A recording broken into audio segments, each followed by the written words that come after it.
Starbucks Coffee Company built quintessentially by the experience in our stores. And that experience comes to life by the people who wear the green apron. Howard Schultz knew it wasn't just about the coffee, it was about the experience. It's a place that we feel comfortable at because of what he's done, which is create a $5 cup of coffee that we feel is a bargain because we love to go there. He has made coffee into something that we celebrate. And celebrate and celebrate millions of times a week at nearly 20,000 locations worldwide to the tune of roughly $15 billion a year. There you go. Media entrepreneur Arianna Huffington has known Starbucks CEO Howard Schultz for longer than she can remember.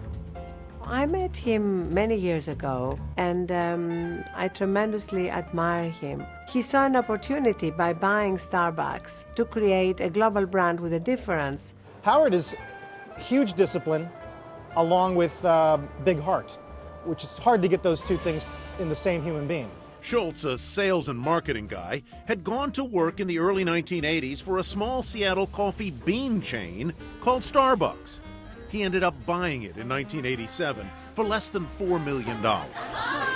Immediately, he began shaking things up. Drinks would come first, not beans, and employees would become co-owners.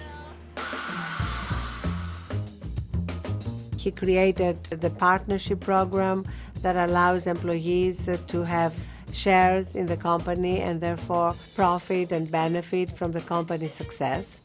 He insisted on giving even part-time employees health care coverage. When we did that in 1989, we were the first company in America to provide comprehensive health insurance way before President Obama brought reform.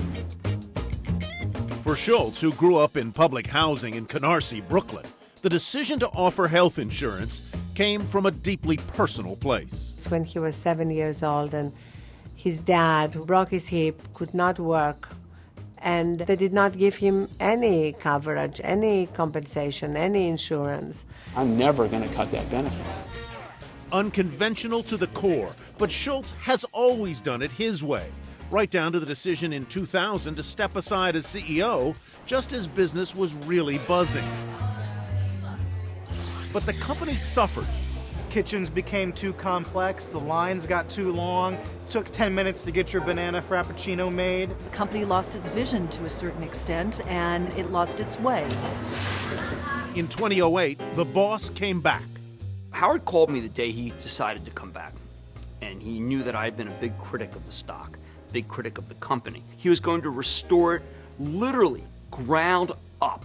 He once again refocused on how long does it take to make those frap drinks or frappes? You know, the scoop, is it big enough? Do you have to go twice? How long is it making the line? I mean, he really focused on the customer experience so closely. He went back in and brought the company back to its roots. Next thing you know, the stock was from single digits back up above 50. Today, Schultz is thinking beyond food and beverages, adopting the latest, greatest, and easiest ways to pay for his products. They may be the most advanced company in the country when it comes to being able to use your phone, some kind of electronic payment right there at the cash register. Isn't that funny? We talk about Starbucks as a coffee company. No. They've also got a big technology arm. It is clear Howard Schultz is not afraid of the future. He's embracing it. He knows it's coming, and he wants to profit from it. And he is. Last year, Starbucks scored a record profit of $1.7 billion as global sales jumped 12%. That's a lot of beans for the kid from the projects of Canarsie. I think he would say great American story. Being able to take advantage of the great opportunities of this country allowed him to move up and become one of the world's great merchants.